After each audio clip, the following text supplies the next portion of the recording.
9 कन्याएं हुई, विवाह हो गया। कर्दम ऋषि जाने लगे तो देवी कहती हैं, देखिए पुत्रियों का विवाह हो गया, वो अपने ससुराल चली गईं, आप भी जा रहे हैं, मैं अकेली बचूंगी, मेरी एक पुत्र की कामना है।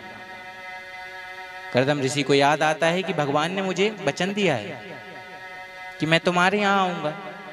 तब उनकी इच्छा की पूर्ति करी, तब भगवान कपिल देव उनके घर जन्म लेते हैं। बोलिए कपिल देव भगवान की जय हो। कपिल देव भगवान आते हैं। अब कर्दम ऋषि चले गए वन में, अब बचे घर में माता और पुत्र।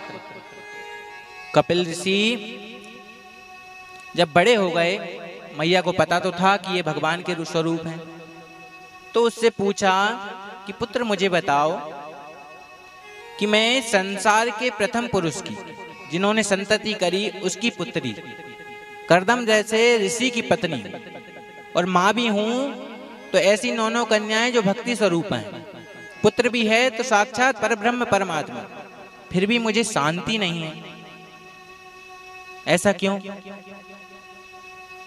तब कपिल मुनि ने सांख्य शास्त्र का वर्णन किया। महाराज कहते हैं, मैया इस संसार में कोई सुख, किसी को सुख नहीं है, किसी ना किसी कारण से कोई ना कोई दुखी है ही।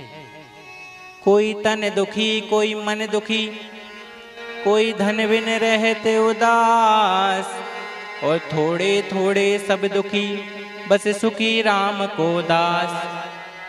केवल सुख है तो परमात्मा की भक्ति करने वाले पुरुष को। और मैया आपको सुख चाहिए तो संतों का संग करो। कुल संत कैसे होते हैं, हमें संत की परिभाषा बताओ। आजकल संत भी पाखंड है, ना जाने कितने संत पाखंड का चोला पहन के उड़े हुए हैं। तो हमें बताओ कि संत कैसे होना चाहिए, कौन है, हम किसे देखकर माने कि ये सच्चे संत हैं? बोले मैया जिसमें तितिक्षा हो। बोले मतलब? बोले जिसको बहुत सम्मान मिल जाए तब भी वे सम रहे, और कोई बहुत अनादर कर दे तब भी वह सम रहे, उसे कुछ फर्क नहीं पड़े। कोई अपमान कर दे तो फर्क नहीं पड़े, और कोई बहुत सम्मान कर दे तो भी फर्क नहीं पड़े।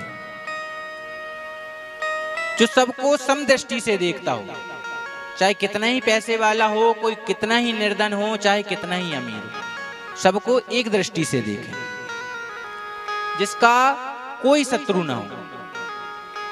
लोग उसे शत्रु बना ले लेकिन वो किसी को शत्रु ना माना, वो संत सच्चा संत। ध्यान विधि के बारे में बताया, अष्टांग योग के बारे में बताया कि मैया ऐसे ऐसे योग करके हम परमात्मा की प्राप्ति कर सकते हैं। भक्तों के बारे में बताया कि मैया 3 प्रकार के भक्त होते हैं। प्रकट, जो सिर्फ मंदिर में ही भगवान का दर्शन करते हैं, मंदिर जाते हैं, वहां भगवान को खूब मनाते हैं। देखिए मंदिर की बात निकली है तो भगवान को कभी सामने से प्रणाम नहीं करना चाहिए। भगवान की जो प्रतिमाएं रहती हैं उनको सामने से, बिल्कुल ऐसे खड़े होकर सामने प्रणाम नहीं करना चाहिए। अब आप बोलेंगे ऐसा क्यों?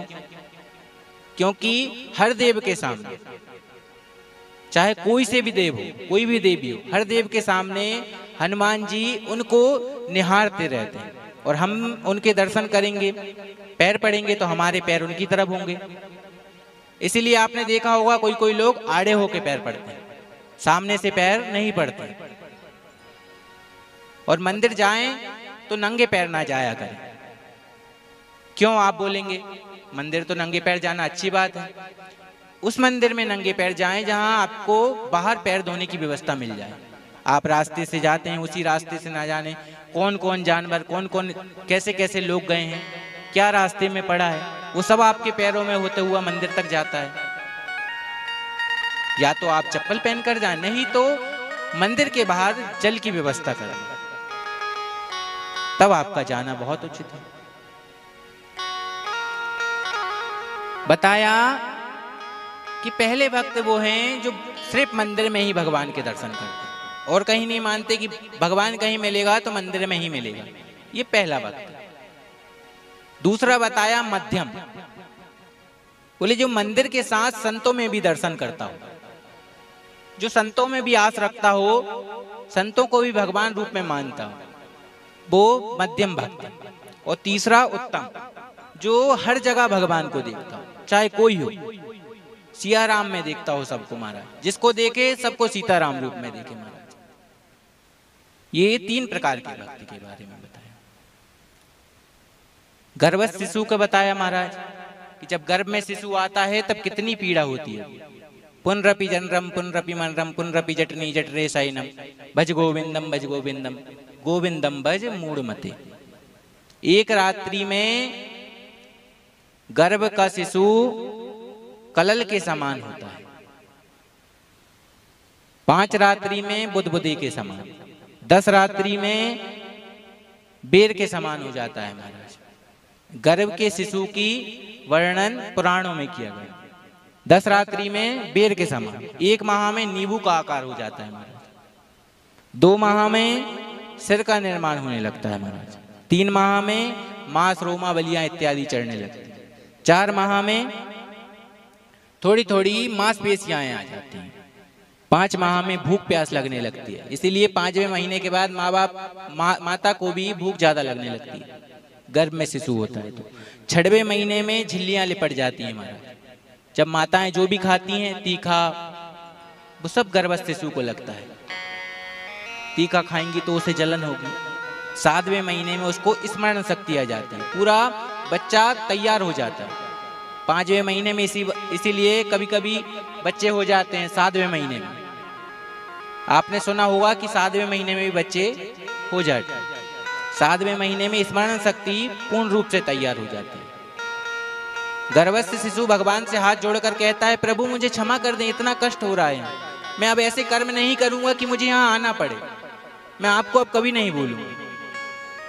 बहुत प्रार्थना करता है भगवान को, दया आती है तो 9वें माह में प्रसव की पीड़ा से बाहर आ जाता है। छोटा सा बालक है, तब भी उसे ना जाने कितने छोटे मोटे जीवाणु काटते रहते हैं। वो रोता है, मां सोचती है भूख लगी होगी, लेकिन उसे तकलीफ हो रही है, बहुत तकलीफ हो रही है महाराज। फिर थोड़ा बड़ा होता है तो विद्या का आश्रय होने लगता है, फिर थोड़ा बड़ा होता है धन का आश्रय लग जाता है, और ऐसे करते करते हम भगवान को भूल जाते हैं। गर्भ में तो प्रार्थना करते हैं कि भगवान हमें यहाँ से निकाल दो, लेकिन गर्भ के जब बाहर आए तो पूजा जितनी बनी उतनी कर ली, और ऊपर से कहेंगे कि हम तो बस सच्चे मन से भगवान को भज लेते हैं, हो गई पूजन।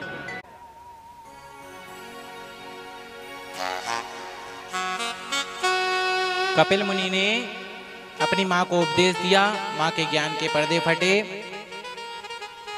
भक्तों का मानना है कि आज भी मकर संक्रांति के दिन समुद्र खुद स्वयं रास्ता देता है और कपिल मुनि के पास जाता है भक्त लोग महाराज। इनका वंश यहीं रुक गया क्योंकि इन्होंने संन्यास ग्रहण किया।